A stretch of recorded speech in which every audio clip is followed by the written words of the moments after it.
Pak Polisi, selamat datang. Anak-anak melambaikan tangannya ya. Bu Polisi, selamat jumpa. Kami anak-anak sayang kepadamu, Pak Polisi dan Bu Polisi Indonesia. Kami anak-anak bangga kepadamu, Pak Polisi dan Bu Polisi Indonesia.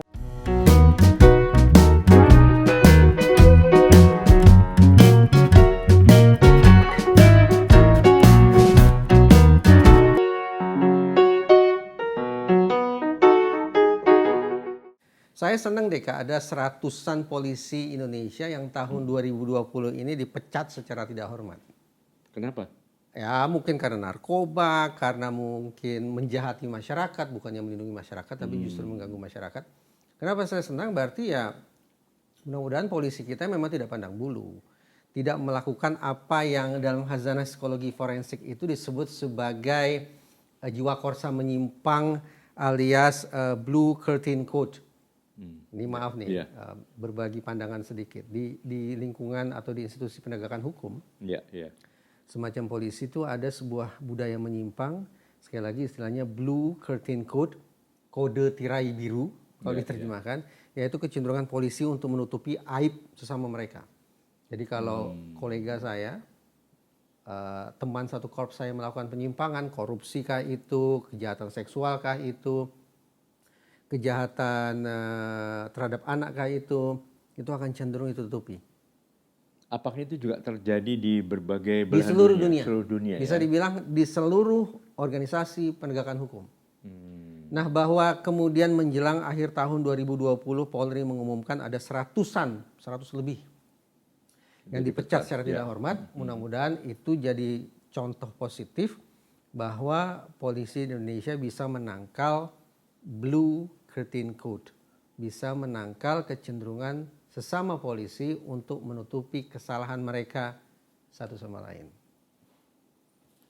Yang saya bingung, kenapa Kak Seto begitu berambisi untuk menjadikan polisi sebagai sahabat anak? Kenapa saya bingung? Sulit diingkari lah. Pada waktu-waktu belakangan ini kan polisi tampil dengan parasnya yang lebih galak nih, lebih gahar nih. Kalau kata buku, polisi itu tugasnya sebagai pelayan, pelindung, pengayom, plus penegak hukum. Nah, pada waktu-waktu atau bahkan tahun-tahun belakangan ini tampaknya citra sebagai penegak hukumnya lebih menonjol. Konsekuensi negatifnya, bisa saja polisi tampak tidak begitu bersahabat. Seolah polisi itu menjadi paramiliter. Seolah polisi itu punya mindset tarung, mindset perang, mindset gontok-gontokan. Nah, mindset kekerasan. Nah, dengan kesan yang boleh jadi keliru, Kak Seto justru punya ambisi menjadikan polisi sebagai sahabat anak. Ya, sebetulnya ide itu sudah saya mulai sekitar 35 tahun yang lalu. Tahun 1985. Nah, di situ saya mencetuskan gagasan bersama dengan Polki dan Polwan dari Polda Metro Jaya saat itu melakukan kampanye polisi sahabat anak supaya polisi juga terjun ke dunia anak-anak sampai ke taman kanak-kanak. Nah, polisi mendongeng, polisi bernyanyi, polisi bermain bergembira bersama, sampai kemudian juga bermunculan juga taman lalu lintas dan sebagainya. Dan itu sebetulnya untuk pendidikan karakter buat anak-anak. Dengan figurnya adalah polisi, yang polisi yang ya tadi mungkin suasana sahabat anak ini dibangun dari awal. Nah, saya misalnya membuat 2 buah lagu yang sampai sekarang saya masih ingat ya, yang banyak mungkin banyak kakak-kakak Polwan masih bisa menyanyikan lagu itu ya. Gimana lagunya Kak? Lagunya gini. Pak Polisi, selamat datang. Anak-anak melambaikan tangannya ya. Bu Polisi, selamat jumpa. Kami anak-anak sayang kepadamu, Pak Polisi dan Bu Polisi Indonesia. kami anak-anak bangga kepadamu, Pak Polisi dan Bu Polisi Indonesia. Nah, meramaikan. Nah, terus Pak Polisi juga mulai bercerita, mendongeng dan sebagainya. Lalu ada satu lagi yang juga menunjukkan impian anak-anak untuk menjadi polisi. Anak-anak mau jadi polisi. Ya. Tahun berapa, Jadi, Kak? sama tahun 85 itu. Tahun Ada 85. beberapa lagu tapi saya ingat lagu ini. Jadi mudah-mudahan saya ingat ya. Begini. Bila aku besar nanti, aku ingin menjadi polisi yang baik hati, polisi Indonesia. Lihat seragamnya, lihat gagahnya, Pak Polisi yang bijaksana. Lihat seragamnya, lihat gagahnya, aku bangga padanya. Lalu lihat senyumnya, lihat cantiknya, Bu Polisi yang bijaksana. Lihat senyumnya, lihat cantiknya, aku bangga padanya. Atau aku sayang padanya. Begitu. Tapi saya punya teman, Kak, setiap kali lihat polisi langsung mulas psikosomatis. Itu kenyataan itu. Mungkin dari kecil dapat citra salah. Dapat Awas gambaran kalau yang nakal, tepat sekali. Biasa dulu juga dalam rangka itu kami mengubah. Kan orang tua sering bilang, awas loh kalau nakal, ayo Pak bawa ke kantor polisi. Nanti mama panggilin polisi. Wah kalau ini polisi itu jadi negatif citranya. Betul. Nah dalam upaya itulah kami mengkampanyekan bahwa polisi itu sahabatnya anak-anak. Maka kita ciptakan Polsana waktu itu, polisi sahabat anak. Saya sebetulnya penasaran apakah kemudian ada dampaknya tidak sejak kampanye polisi sahabat anak itu, kemudian diikuti sekian tahun kemudian, kira-kira anak-anak yang tumbuh dewasa dan berminat menjadi polisi, angkanya naik, turun, atau stagnan ya. Mungkin sulit untuk menjawabnya karena boleh buat ya dari sisi data memang tidak begitu rapi nih kalau saya lihat. Misalnya Kak, tadi ketika pernah ada penelitiannya. Iya, ketika Kak Seto bernyanyi saya coba googling tentang bagaimana sih sesungguhnya minat masyarakat kita untuk menjadi polisi. Anak-anak mudanya ya mungkin. Iya. Saya tidak menarik ini sebagai sebuah simpulan secara umum ya. Mungkin lokal per lokal, wilayah per wilayah, dan tahun-tahun tertentu. Tetapi judul-judul yang saya baca agak kurang menggembirakan. Misalnya, pendaftar sekolah polisi di Bogor menurun. Itu tahun 2007. Kemudian maju ke tahun 2018. Pendaftar calon anggota Polri menyusut. Lanjut juga tahun yang sama, tapi bulan yang berbeda. Tahun 2018, bulan Juli. Peserta seleksi Akpol 2018 dari keluarga TNI Polri menurun. Tapi ini data yang relatif baru, Agustus tahun 2020. Pandemi COVID-19, peminat seleksi masuk Polri tetap tinggi. Dengan kata lain, peminat atau masyarakat yang tertarik untuk menjadi polisi itu tidak terus-menerus naik, tapi juga tidak terus-menerus turun, tapi berfluktuasi. Artinya, kita punya alasan untuk mengatakan masyarakat memperhatikan polisi. Mungkin kalau pakai teori Kak Seto tadi, kalau polisinya kinerjanya bagus, kalau polisi membangun relasi yang hangat dengan masyarakat, polisi terus-menerus meningkatkan kualitas layanannya, maka pada periode yang sama, barangkali animo masyarakat untuk jadi polisi akan naik. Tapi kalau polisinya menampilkan perilaku brutal, ada polisi yang hengki-pengki dengan koruptor, misalnya ini, jadi oknum-oknum yang tampak masuk dalam radar masyarakat, maka mungkin pada periode yang sama, ketertarikan masyarakat untuk jadi polisi akan turun. Nah, mungkin berkaitan dengan pembukaan tadi. Mas Reza mengatakan sekitar berapa? 100 anggota Polri dipecat. 100-an dipecat. Iya. Nah, tahun 2020. Iya, justru menunjukkan komitmen yang sangat kuat, sangat tegas ya dari pimpinan Polri untuk betul-betul melakukan upaya ya pembersihan yang betul-betul tidak dikotori oleh oknum-oknum yang merusak citra polisi begitu. Pada satu sisi oke, itu positif. Berarti polisi sebutlah tidak pandang bulu ya. Pokoknya polisi yang bikin onar, polisi yang bikin masalah, dalam kurung oknum ya. Kita tidak pukul rata seluruh personil polisi. Betul. Oknum-oknum itu pecat saja. Iya. Tapi saya pernah bertanya begini. Lalu setelah dipecat, polisi sendiri, Polri dalam hal ini melakukan pemantauan tidak?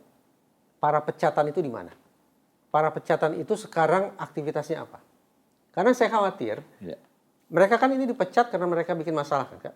Jadi mereka ini adalah orang-orang yang sudah tidak lagi bisa ditoleransi melakukan perbuatan salahnya.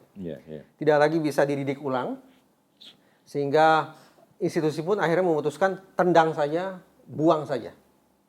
Anggaplah institusi kepolisian ini jadi bersih. Tapi ketika pecatan ini kembali ke masyarakat, dengan status sebagai orang yang bermasalah, dan mereka tidak terpantau gerak-geriknya, saya justru khawatir para pecatan ini berpotensi mendatangkan problem demi problem ke masyarakat. Institusi kepolisian jadi bersih, tapi para pecatannya akan justru mendatangkan masalah baru di tengah-tengah masyarakat. Entah itu kemudian masuk dalam sindikat narkoba, entah itu menjadi penadah barang-barang curian.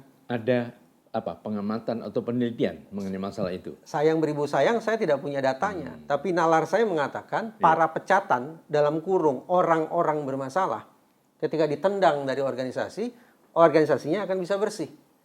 Tapi tujuan tendangannya kemana? Kan ke masyarakat. Nah, kalau kemudian sekali lagi para pecatan itu tidak terpantau, ini kan sama saja mendatangkan atau menghadirkan bibit-bibit masalah ke tengah-tengah masyarakat. Karena itu, dalam sejumlah kesempatan bertukar pikiran dengan teman-teman di kepolisian, saya sampaikan harapan saya bahwa para pecatan ini harus diperhatikan. Maksudnya gimana? Nah, diperhatikan bukan dalam konteks pengembangan SDM, bukan. Tapi diperhatikan agar mereka tidak menjadi ancaman bagi keamanan dan rasa aman masyarakat. Kan sayang, Polri-nya jadi lebih bersih, tapi para pecatan kalau mereka tidak terpantau justru mendatangkan keresahan di tengah-tengah masyarakat yang sesungguhnya harus polisi layani. Apakah hal itu juga terjadi pada lembaga lain? Misalnya ya katakanlah TNI misalnya, mungkin juga lembaga-lembaga di kejaksaan dan berbagai tempat penegak hukum misalnya. Apakah kita dengan membersihkan ini, lalu bahan yang dibersihkan yang keluar ini cenderung akan menjadi berulah atau tidak gitu. Iya, betul, atau menjadi duri di masyarakat. Apa boleh buat? Sekali lagi saya hanya bisa mengatakan itu penalaran saya. Belum ditopang oleh data karena saya coba browsing data tentang itu tidak tersedia. Tidak ada ya. Insidental ada, oknum polisi, mantan polisi berbuat ini, berbuat itu dan seterusnya ada. Tapi saya tidak dalam konteks menarik simpulan bahwa setiap pecatan juga akan bermasalah, tetapi paling tidak kita punya alasan untuk menaruh kewaspadaan ekstra. Para pecatan lepas dari pantauan, luput dari radar, bisa saja mereka menjadi resiko ancaman bagi masyarakat. Ya, mungkin kalau saya kaitkan dengan kembali tema ini kan, polisi sahabat anak. Nah, ini kan langkah preventif agar anak-anak ini mengidolakan polisi. Ini sebagai kontrol juga. Nah, kepada institusi di kepolisian mungkin juga diingatkan dulu, Anda diidolakan anak-anak, dibanggakan, dan mereka nanti kemungkinan juga banyak yang akan juga menjadi anggota Polri juga. Nah, ini kan juga sebagai bagian dari kontrol di masyarakat, di kepolisian, lembaga kepolisian ini. Ada riset begini. Oh, silakan lanjutkan. Lalu ini juga bukan hanya pada anak usia TK, tapi juga SD, juga remaja. Jadi bukan hanya sahabat anak ya, tapi kalau misalnya terpaksa harus bisa dalam istilah psikologi, kalau ini anak itu biasanya hanya sampai SD, kalau udah SMP SMA adalah remaja misalnya. Sahabat remaja juga. Sehingga para remaja ini misalnya melakukan berbagai kekeliruan, misalnya kemarin ada yang ikut demo, kemudian mungkin juga terperangkap misalnya ya pelaku penyelewengan lah misalnya, mungkin antara kekerasan, tawuran, tapi itu pembinaannya tetap dilakukan dengan ramah anak tanpa menimbulkan suatu perasaan sakit hati atau dendam dari para remaja ini. Ada riset yang mengatakan begini, Kak. Oke lah, saya di satu sisi apresiasi bahwa Kaseto bikin lagu-lagu untuk mendekatkan anak-anak ke polisi. Atau sebaliknya, mendekatkan polisi ke hati anak-anak. Gitu.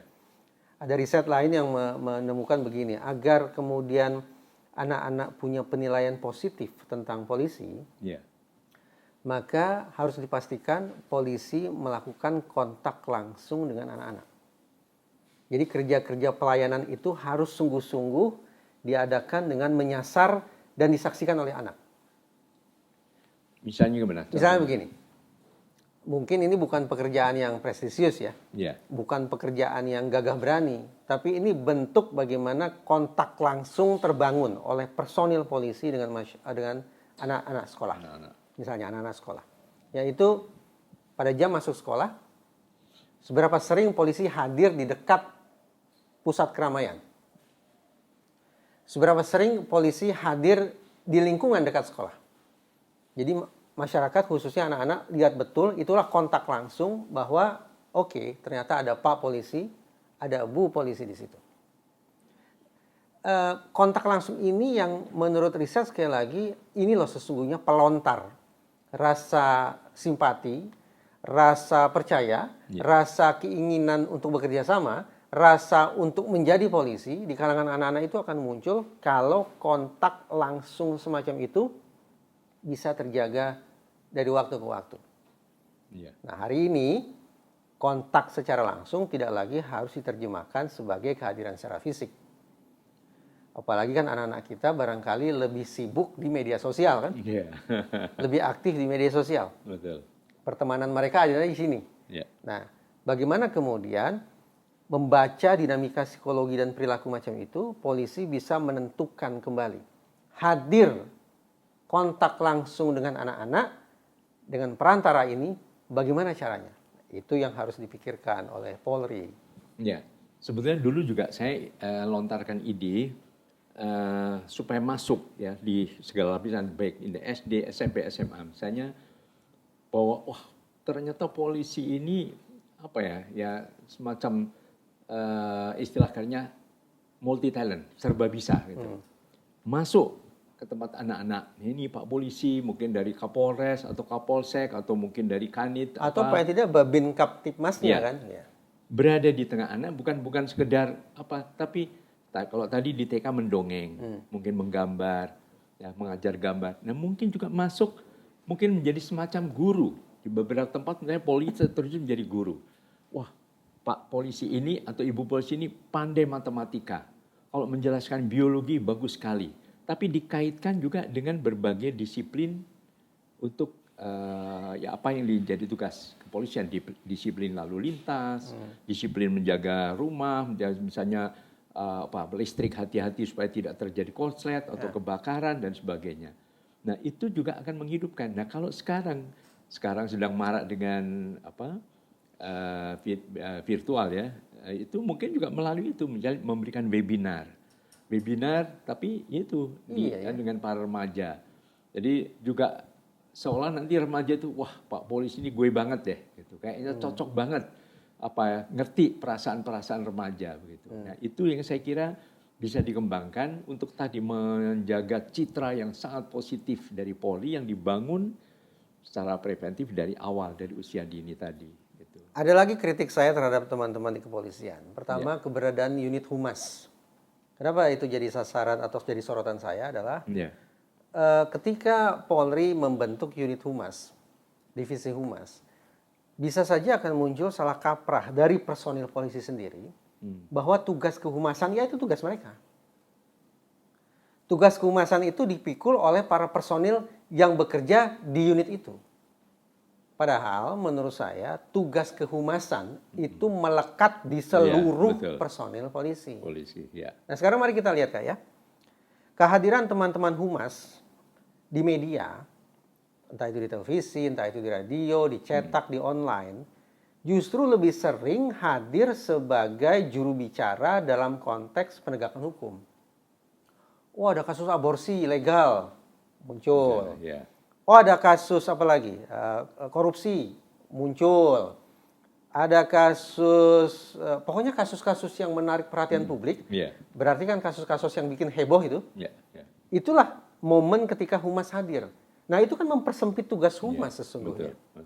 Mempersempit tugas humas bahwa seolah-olah oh polisi itu tempur ya, oh polisi itu dar-der-dor ya, polisi itu nangkapin orang ya. Padahal kan kalau dari cerita Kak Seto tadi, dari lagu Kak Seto tadi, citra yang ingin dibangun tentang polisi kan lebih daripada sekedar dar-der-dor kan Kak. Iya, betul.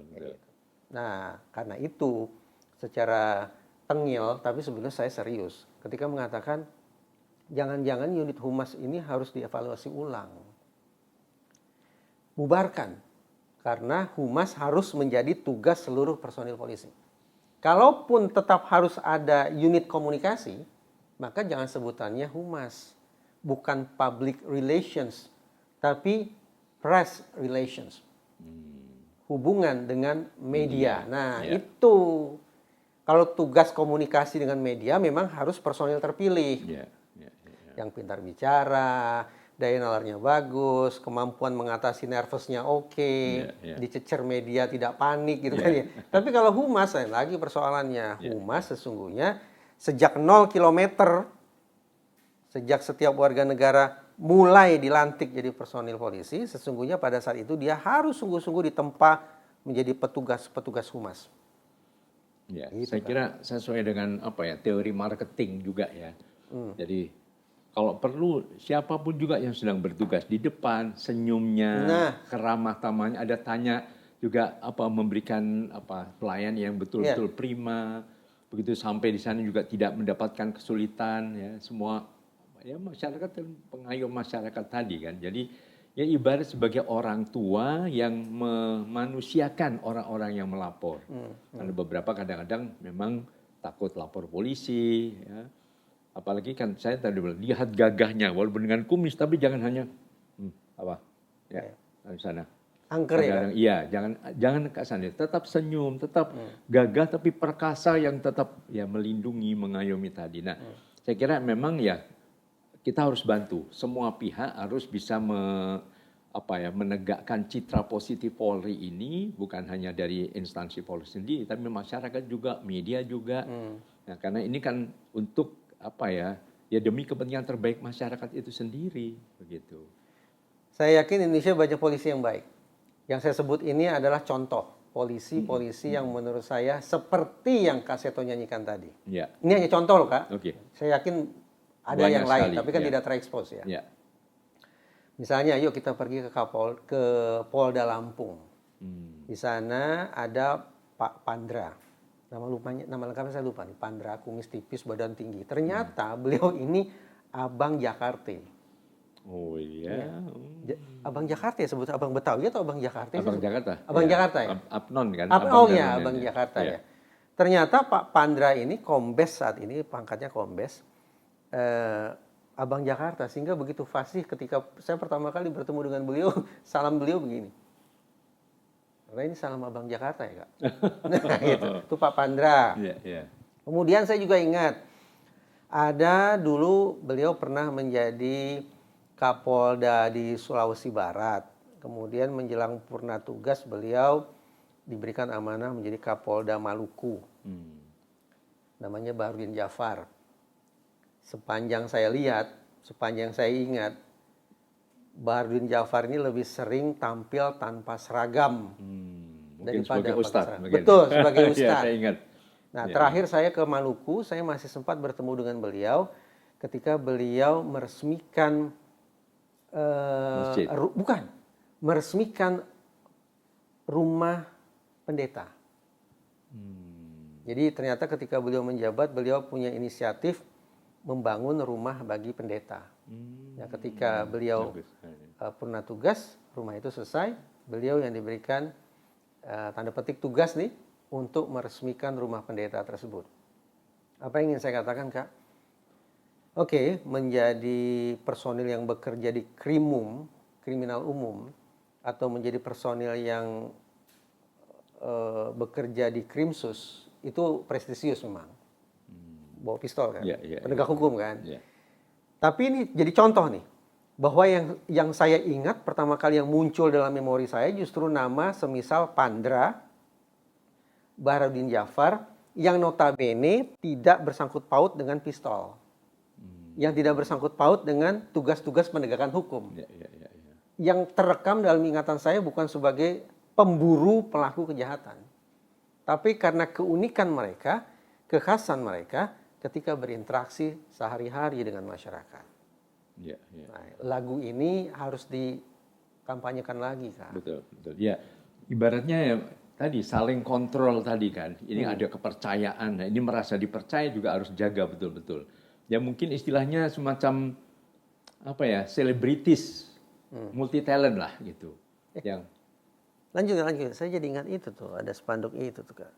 Kak Seto pernah memberikan penghargaan ya, bagi ya, sejumlah polisi atau unit kepolisian kan, Kak? ya, ya. Oke. 50 tahun pengabdian Kak Seto untuk anak Indonesia, Kak Seto Award. Penghargaan bagi sejumlah personil polisi. Apa kriterianya, Kak? Misalnya, Kak? Iya, kalau konteksnya karena saya juga dunia anak-anak, saya siapapun yang memberikan perhatian kepada dunia anak, ya kepedulian itu yang paling utama. Jadi seberapa jauh serius misalnya melakukan penangkapan para pelaku kekerasan terhadap anak, serius yang betul-betul tidak ragu-ragu, yang kadang diperpanjang, diulur-ulur dan sebagainya, tidak. Kemudian juga ya terjun memberikan semacam pendidikan juga pada anak-anak dan remaja. Nah itu ada beberapa catatan yang merupakan kriteria bahwa ini polisi sahabat anak, arahnya adalah ke sana. Nah saya juga melihat bahwa semua itu bisa diciptakan, bisa jadi dia bilang wah saya udah bawaannya kaku, saya nggak bisa ini. Tadi kan kalau bisa selebritis bahwa polisi diidolakan masyarakat termasuk terutama remaja itu ya karena ya bisa nyanyi tapi juga pandai berpidato atau memberikan seminar, ceramah, panduan kepada anak-anak remaja misalnya tentang narkoba, tentang rokok, tentang berbagai macam hal seperti itu misalnya. Nah, itu juga akan memberikan kesan wah saya mau seperti itu gitu. Jadi marketingnya saya kira di situ. Semua. Jadi kalau bisa ya entah dari Polsek atau Polres sampai Polda sampai Mabes Polri, petugas-petugasnya itu dilatih kalau di depan itu bisa senyum. Gitu loh. Karena semua orang kan ingin dihargai. Dengan senyuman itu merasa diterima, merasa ramah itu kuncinya adalah senyum gitu. Dan ternyata senyum bisa dilatih. Begitu. Ujung tombak polisi untuk berinteraksi dengan masyarakat sehari-hari, Kak. Ya. Itu sebetulnya ada di Baharkam. Nama personilnya, sebutan bagi personilnya adalah personil Babin Kamtipmas. Tipmas ya. Bayangkara Pembina Ketertiban Bayangkara Pembina Keamanan dan Ketertiban Masyarakat. Ya. Itu sesungguhnya tuh insan-insan Polri yang menjadi ujung tombak untuk berinteraksi dengan masyarakat sehari-hari. Ya, artinya itu yang terjun ke masyarakat, yang datang kan. Tetapi yang jaga ini juga perlu. Petugas-petugas, gitu. Coba deh, iseng aja masuk ke berbagai kantor gitu. Bagaimana petugas? Kalau perlu misalnya, bukan ini, petugas parkirnya misalnya. Atau mungkin ya yang pekerja, yang office boy-nya, yang membersihkan. Itu juga dilatih, itu bagian dari ya marketing. Yang Kak Seto lihat selama ini atau sejauh ini memang polisi kurang gitu? Ya di beberapa tempat masih itu tadi terkesan seram, terkesan kaku, galak. Ya kalau tidak boleh dikatakan galak ya. Tapi artinya ini yang harus diubah sebagai tadi dengan menyambung dari impian saya polisi sahabat anak ini benar-benar karena yang akan menggantikan beliau-beliau ya anak-anak kita sekarang begitu. Iya. Memang kalau hitung-hitungan di atas kertas. Kalau personil penegakan hukum, kita spesifik bicara polisi nih, Kak. Kalau personil polisi ingin dapat sorotan, ingin dapat panggung, memang sudah seharusnya mereka melakukan penanganan atau kerja-kerja dalam isu yang menarik perhatian masyarakat. Jadi dipilih tuh, mana isu yang diperkirakan akan viral, mana isu yang diperkirakan akan menjadi buah bibir masyarakat, nah ke situ tuh. Fokusnya ke situ. Itu kalau mau bicara tentang perhatian, mau bicara tentang panggung, mau bicara tentang kamera. Tapi teorinya berlanjut. Kalau yang dicari adalah kepercayaan masyarakat, bukan perhatian. Kalau yang ingin dicari adalah kepercayaan masyarakat, maka polisi justru harus fokus pada kerja sehari-hari yang memungkinkan mereka sekali lagi kontak langsung dengan masyarakat. Beda dengan perhatian, tadi saya katakan harus dipilih isunya, dipilih kasusnya. Itu kan kesannya jadi insidental ya, pemunculan polisi itu insidental. Kadang hadir, kadang tidak. Ya tergantung musim lah ya. Tapi kalau yang dicari adalah kepercayaan, memang harus continue, harus berkesinambungan. Abaikan apakah isu ini menarik perhatian masyarakat atau tidak. Abaikan apakah kasus ini prestisius atau tidak, tapi saban hari hadir. Butuh stamina panjang. Memakai istilah Kaseto berarti senyumnya harus mengembang setiap hari. Bukan hanya senyum mengembang ketika ada wartawan, tapi harus setiap hari. Bagus. Sulit ya. Menghadirkan polisi yang ramah atau murah senyum seperti Kaseto susah. Loh, saya kan dulu juga masa kecilnya terkenal sebagai anak yang paling banyak cemberut. Bahasa Perancisnya mencucu gitu, tahu mencucu ya. Nah, itu ya banyak dari orang tua saya sendiri, guru saya mengingatkan gitu bahwa coba kamu lihat ini, pakai kaca ditunjukkan gitu. Kamu coba yang tadi kamu coba ya, kamu mencucu, cemberut ya. Nah, bagus nggak? Coba sekarang dibandingin. Kamu senyum deh, senyum. Misalnya sekarang saya mau kasih kamu hadiah ya, gimana coba? Nah, lihat gitu. Kalau saya senyum, lebih bagus mana? Bagus yang ini gitu. Udah, tapi kalau hadiahnya nggak dikasih, nggak cemberut kan ya. Artinya bercanda begitu. Tapi ternyata disitulah yang kemudian saya mengubah. Kalau perlu kamu setiap kali keluar, lihat kaca, senyum. Lihat kaca, senyum. Jadi dikondisikan kan, teori conditioning kan semua bisa karena biasa istilahnya. Itu bisa. Jadi ya akhirnya saya pada waktu kemudian dengan Pak Kasur untuk menjadi guru kelompok bermain, guru TK beliau hanya bilang kalau saya melihat calon guru TK atau guru PAUD ya waktu itu misalnya guru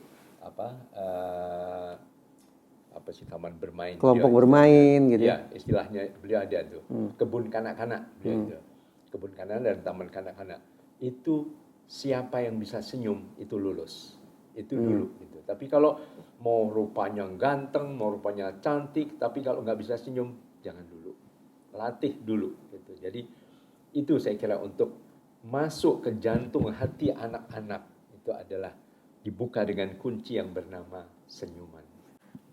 Di atas kertas hadir dengan senyuman memang gampang diucapkan Kak, tapi kerja sebagai polisi itu beratnya minta ampun. Bahkan silakanlah cek literatur. Sekian banyak ilmuwan menyimpulkan inilah salah satu, kalau tidak mengatakan paling, inilah salah satu pekerjaan yang paling bikin stres umat manusia. Pekerjaan numpuk. Laporan masyarakat datang setiap saat. Apalagi zaman sekarang nih, dikit-dikit lapor. Kan setiap kali masyarakat melapor, semestinya polisi tidak boleh menolak.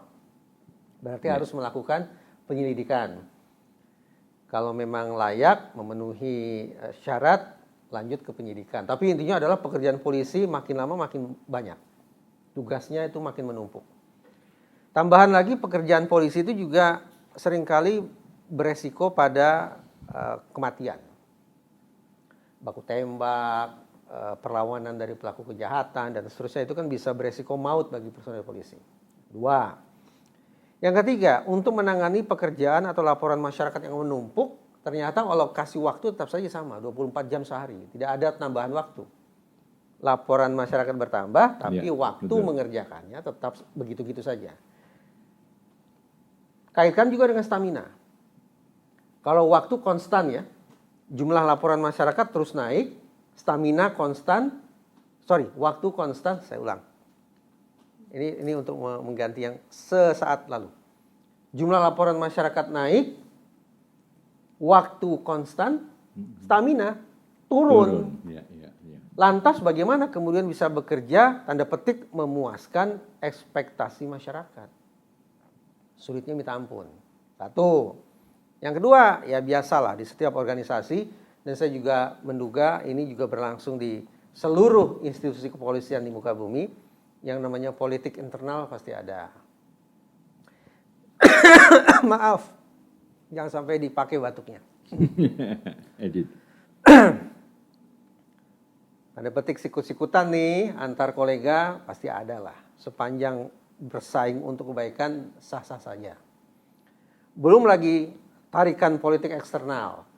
Karena polisi itu berada pada posisi yang strategis, barangkali ada sekian banyak pihak yang juga punya kepentingan untuk menarik korps kepolisian ke sana, ditarik ke sini dan seterusnya. Itu juga tambah pikiran.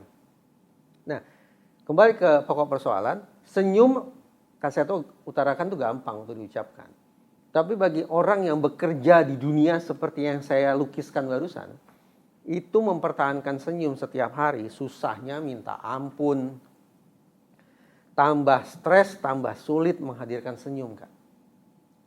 Atas dasar itulah, maka beberapa organisasi kepolisian di negara lain memberlakukan sistem kontrak. Kalau di Indonesia, sekali jadi polisi maka sampai pensiun kan jadi polisi. Sepanjang tidak dipecat, sepanjang tidak mengundurkan diri. Tapi di organisasi kepolisian di beberapa negara luar, memahami bahwa tugas sebagai polisi itu capeknya minta ampun, mempertahankan senyum itu juga susah, maka ya sudah pakai sistem kontrak saja. Mungkin selama 3 tahun atau 5 tahun yang bersangkutan dikontrak sebagai polisi. Setelah 5 tahun, kontrak habis. Ya, dicek ulang seberapa jauh yang bersangkutan masih punya kesiapan untuk menjadi personil polisi. Yang terpikir oleh saya, barangkali kalau kita adopsi sistem kontrak bagi personil polisi, maka mungkin akan lebih mudah bagi kita berharap polisi-polisi yang terus berlanjut karirnya adalah polisi-polisi yang antara lain sanggup mempertahankan senyum di muka mereka. Evaluasi menunjukkan personil yang satu ini capeknya sudah tidak ketulungan. Kronis keletihannya. Tidak hanya cemberut tapi juga boleh jadi nih personil yang satu ini akan mendatangkan bahaya bagi masyarakat yang harus dia layani sesungguhnya. Daripada ambil resiko ya sudah, stop, kontraknya tidak usah dilanjutkan. Tapi terhadap personil lain yang masih bugar, yang jiwa pelayanannya masih bagus, yang senyumnya masih enak dilihat, boleh lanjut ke masa kontrak berikutnya. Itu pemikiran saya, Kak. Oke, saya pernah membaca pernyataan dari pendekar silat Jet Li, pernah mendengar? Jet Li pernah. Dia bilang, saya sudah belajar kungfu sekian puluh tahun, baru menyadari bahwa kekuatan atau senjata yang paling ampuh adalah senyuman, dan kekuatan yang paling besar atau paling dahsyat adalah cinta. Sebenarnya ini menarik. Berarti senjata yang paling ampuh bukan pistol, bukan granat, bukan borgol, bukan kemampuan bela diri, tapi senjata yang paling ampuh adalah senyuman. Berarti orang yang paling perkasa adalah orang yang tadi bisa menebar senyuman tadi. Nah, sebelum saya mencanangkan gagasan tahun 85 Polisi Sahabat Anak, tahun 83 saya ke Jepang. Saya bertemu dengan beberapa polisi Jepang di Tokyo. Di Tokyo nih, Kak? Ya. Lalu dia yang mengajari saya untuk menjadikan senyuman itu adalah senjata. Senjata bukan hanya mengalahkan orang, tapi juga mengalahkan diri sendiri. Mengalahkan lelah, mengalahkan capek, Jadi coba bayangkan tidur, kalau orang bangun tidur capek, cemberut, kenapa begitu? Saya mungkin tidur yang harusnya 8 jam paling ideal ya, tiba-tiba pernah 2 jam, 3 jam, begitu bangun, senyum. Geluarkan cinta. Penuh rasa syukur. Terima kasih kepada Tuhan, Allah Subhanahu wa Ta'ala. Senyum, rasanya bahagia sekali bisa senyum. Lalu tatap wajah saya sendiri. Ya, saya senyum ternyata lebih perkasa daripada kelihatannya, waduh, mau ambruk dan sebagainya. Jadi pada saat, ya sekarang aja baru balik ini. Itu seharian kadang-kadang 4-5 pengaduan. Telepon saya begini, saya edukasi atau harus begini. Kemarin saya sebentar ke kantor LPAI. Begitu turun ada ibu-ibu dalam keadaan pandemi, dia memeluk saya, mau sampai cium-cium tangan saya, tolong kasih tahu anak saya. Tiba-tiba begitu, padahal saya pakai masker dan saya pikir kok bisa langsung tahu begitu. Jadi banyak sekali kompleks gitu. Ya udah, saya baik Bu, baik, saya akan bantu, baik. Saya sekarang kemarin kebetulan dengan itu mau ke Mabes Polri itu. Pokoknya saya akan hubungi Ibu, kebetulan sudah mengadu ya, nanti saya akan bantu. Insya Allah saya bantu sebenarnya. Jadi ternyata itu tadi dengan senyuman saya menjadi lebih kuat, lebih perkasa, lebih tegar, dan rasanya lelah segala macam itu hilang semuanya. Gitu. Jadi ini yang menurut saya bisa juga dilatihkan kepada siapa saja yang mungkin dalam keadaan ya tadi tugasnya berat, penuh konflik, penuh ini belum di rumah, kadang-kadang juga anak cucu berantem namanya cucu gitu.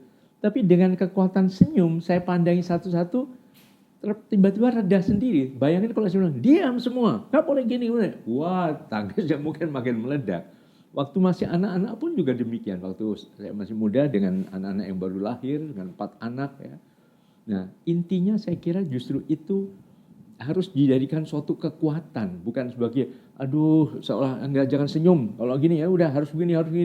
Nah, ini justru yang menggiring kita terasa menjadi beban yang lebih berat lagi. Kak, ketika Kak Seto ngomong barusan, terus terang saya membayangkan cucu Kak Seto, Kitama. Ya. Bulan Juli itu diketahui sebagai bulan Hari Anak. Hari Anak sekaligus Hari Bayangkara ya kalau tidak salah, Kak. Atau hari ulang tahun 1 Juli. 1 Juli, ya Hari Bayangkara. Ini Kak, kita atur Kitama, candid, supaya Kitama menghampiri 3 polisi. Okay. 1, polisi lalu lintas. 2, polisi di SPKT, penerimaan laporan masyarakat. Dan yang ketiga, polisi di Humas. Ya Kitama datang ke sana dengan membawa persoalan lah. Misalnya kalau ketemu polisi lalu lintas mengatakan, Om atau Tante, saya mau ke sana, tapi saya tidak punya uang. Om dan Tante bisa bantu. Nah, diam-diam ada kamera yang menyorotkan. Kita lihat seberapa responsif, seberapa ramah anak polisi lalu lintas, polisi di unit penerimaan laporan masyarakat, dan polisi di Humas siap untuk meladeni anak dengan persoalannya itu. Ujungnya hasil rekaman itu kita kirim ke Pak Kapolri. Ya. Syukur-syukur hasilnya positif. Ya.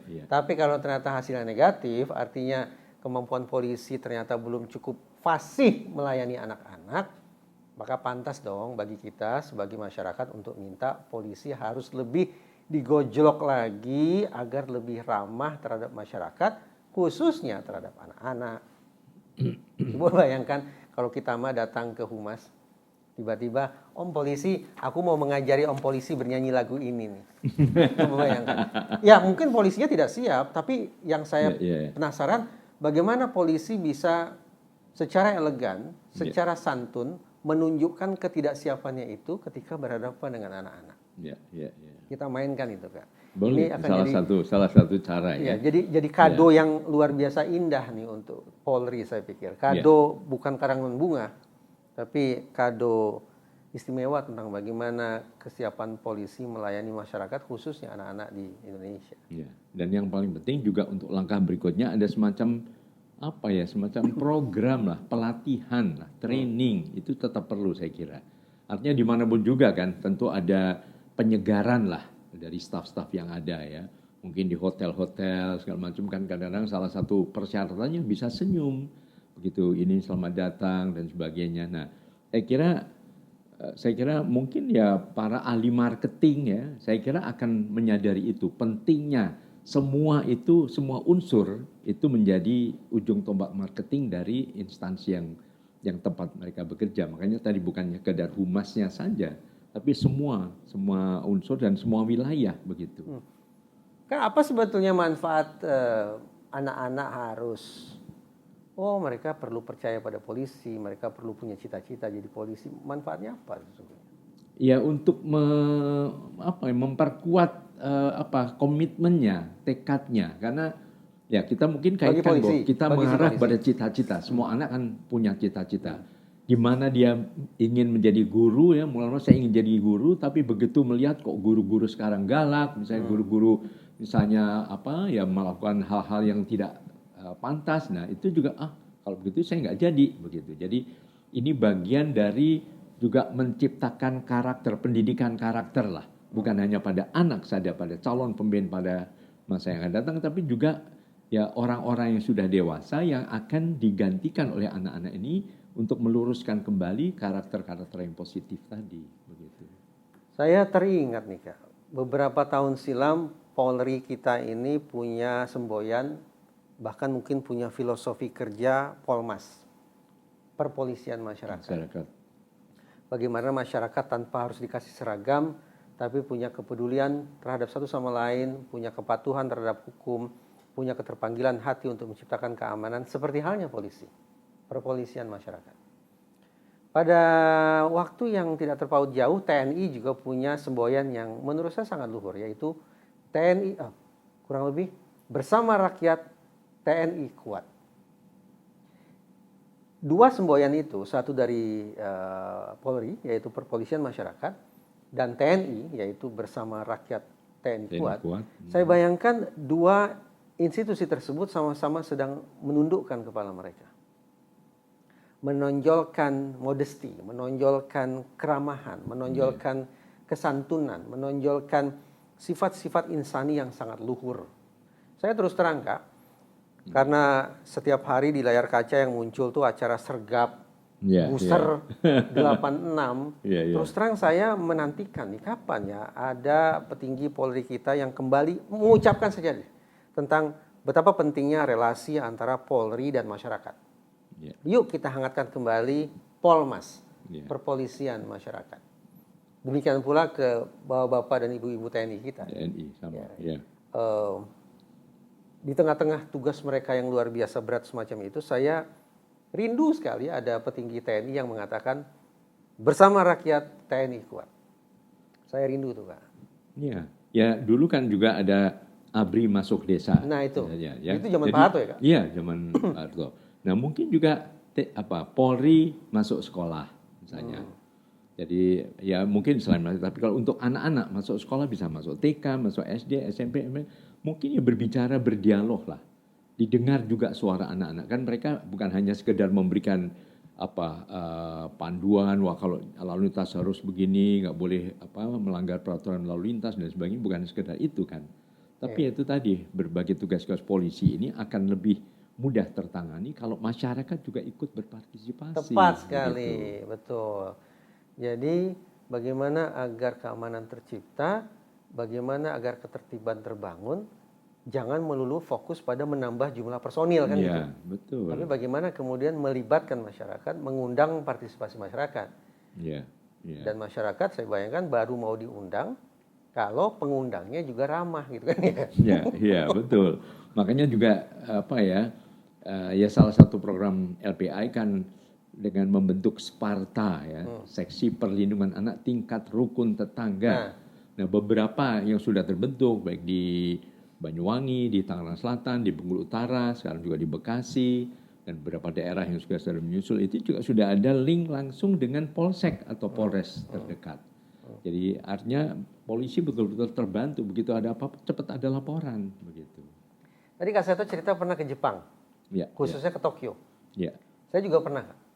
Saya diundang oleh JICA tahun 2010-an lah gitu ya. Fokusnya bukan di Tokyo, tapi di Fukushima. Ada dua hal yang menurut saya sangat mengesankan di Fukushima. Jadi kami diajak, tepatnya diantar ke satu pos polisi kecil, kecil kan? Ngobrol, tahu datang seorang ibu. Ibu itu pakai celemek ya sebetulnya. Celemek ya. Habis masak. Ibu itu dia bahasa Jepang, tidak bisa bahasa Inggris. Ada penerjemah, dia katakan ibu ini baru selesai masak. Masakan dia itulah yang dihidangkan ke meja kami, kue-kue khas Jepang gitu, sambil menuangkan teh dan tipikal orang Jepang sedikit-sedikit duduk ya. Itu istimewa. Tapi yang bikin sensasinya jadi sangat luar biasa apa kan? ibu-ibu yang masih pakai celemek baru selesai masak dan mengantarkan makanan ke meja kami itu adalah istrinya kepala polisi. Oh iya, ke polisi setempat Bukan ya. polwan, bukan Iya, polwan, betul, iya. istrinya kepala polisi Dari setempat. Bayangkarinya ya. Iya, Bayangkari. Bayangkarinya, Bayangkari. Kenapa saya terkesan? Ternyata kepala polisi yang di Fukushima ini bersama istrinya sudah bertugas di situ puluhan tahun dan tidak dipindah ke tempat lain. Itu yang menyebabkan kepala polisi tersebut dan keluarganya amat sangat diterima oleh masyarakat setempat. Masyarakat, ya. Waktu dilihat kepala polisinya senyum nggak ya? Senyum, Kak, dan tadi saya katakan Itulah saya belajar. kebiasaan polisi Jepang Iya, gini. Nah, kemudian kami berkeliling. Ketemulah sebuah prasasti, monumen dekat kantor polisi juga. Bunyinya, Kak, seperti ini, kurang lebih ya. Menjadi polisi jangan tinggi hati. Karena uang yang kau terima adalah uang dari rakyat yang kau layani. Ini saya ngomong gini aja masih merinding nih saya. Betul. Sekali lagi, betapa rendah hatinya, betapa polisi di sana tuh membungkukkan badan mereka. Ya. Diwanti-wanti, diingatkan, hei jangan lupa ya isi dompet kau itu adalah nafkah dari masyarakat itu. Ya, betul. Jadi jangan aniaya masyarakat, jangan sakiti masyarakat. Perbanyak senyum untuk masyarakat. Ini sebetulnya juga pelajaran bagi saya untuk lebih memperbanyak senyum. Iya. Tapi oke banget nih, Kak. Saya pikir kalau teman-teman di kepolisian menyimak obrolan ini bukan sebuah rekomendasi mengada-ngada. Tapi saya pikir ini rekomendasi yang sangat masuk akal. Bagaimana polisi sejak hari pertama, setiap kali menjalani diklat dan kemudian menjalani kerja sehari-hari di tempat tugas, terus-menerus dikondisikan untuk jangan lupa tampilkan sisi manusiawimu. Yaitu perbanyak senyum, perbanyak eye contact, tatap mata lawan bicaramu. Jangan sepelekan mereka, tamunya di sini ngeliatnya ke sana misalnya. Saya pikir kalau Kak Seto dihadirkan sebagai pemateri, sebagai pelatih senyum kah itu, pelatih bagaimana melayani anak-anak kah itu, kesannya ini rekomendasi yang aneh-anehan gitu. Tapi menurut saya sesuai kebutuhan hari ini, dan saya yakin sampai kapanpun citra polisi yang santun, citra polisi yang ramah, murah senyum itu harus terus-menerus dibangun. Ya. Siapa tahu itu salah satu persyaratan nantinya masuk Akpol misalnya. Karena saya juga kalau menerima, saya waktu itu punya beberapa 20-an TK, cabang-cabang TK ya, di Jakarta maupun luar kota. Nah, persyaratan jadi guru TK bukan gelarnya, bukan cantiknya, bukan IP-nya, bukan segala macam, bukan. Tapi senyumnya. Sulit bagi saya ini. Jadi itu yang menjadi persyaratan karena anak-anak rindu. Makanya kan dalam lagunya kan lihat senyumnya, lihat gagahnya. Walaupun gagah tapi juga senyum gitu. Oke. Gitu. Jadi intinya marilah kita kampanye. Nah, saya tahun 85 dalam konteks kampanye Polisi Sahabat Anak, saya lupa atau mungkin lebih awal, saya beberapa kali menyelenggarakan lomba senyum anak-anak Indonesia. Gitu. Lalu yang terakhir saya juga membuat lagu Senyum Anak Indonesia. Mungkin kalau ini bisa dijadikan pengantar dari tayangan ini. Nanti jadi bahwa apa ya anak-anak bukan hanya ingin cerdas, bukan hanya ingin kreatif, anak-anak hanya ingin bahagia menjadi anak. Dan anak bahagia karena apa? Karena kita semua mendidik dengan cinta, mendidik dengan CINTA. Itu yang penting. Saya tidak menarik simpulan nih. Ini bukan gambaran umum. Tapi dari cuplikan video yang saya terima terkait dengan penerimaan calon-calon polisi, yang kurang enak disaksikan adalah para pelamar polisi itu ketika diseleksi itu tidak ada senyum-senyumnya. Tapi justru seolah-olah ingin menunjukkan, saya ini polisi, siap siap. Pertanyaan sedikit-sedikit dijawab dengan siap. Kalau sudah jadi polisi, ya silakan saja. Tapi kalau belum jadi polisi, sedikit-sedikit sudah siap. Menurut saya agak berlebihan. Masuk akal kalau kemudian dilakukan kajian ulang tentang bagaimana proses seleksi dan perekrutan harus dilakukan terhadap calon-calon polisi kita. Agar betul-betul mewujud polisi sebagai sahabat anak. Kak Seto, saya mau minta maaf ya. Tadi di bagian awal ketika Kak Seto bernyanyi, terus terang saya masuk telinga kanan, keluar telinga kiri. Karena saya tidak terlalu mengandang positif lah, adalah kampanye polisi, sahabat anak dan segala macam. Tapi di ujung obrolan ini saya minta Kak Seto nyanyi sekali lagi. Dan saya sungguh-sungguh mau simak dengan sepenuh hati.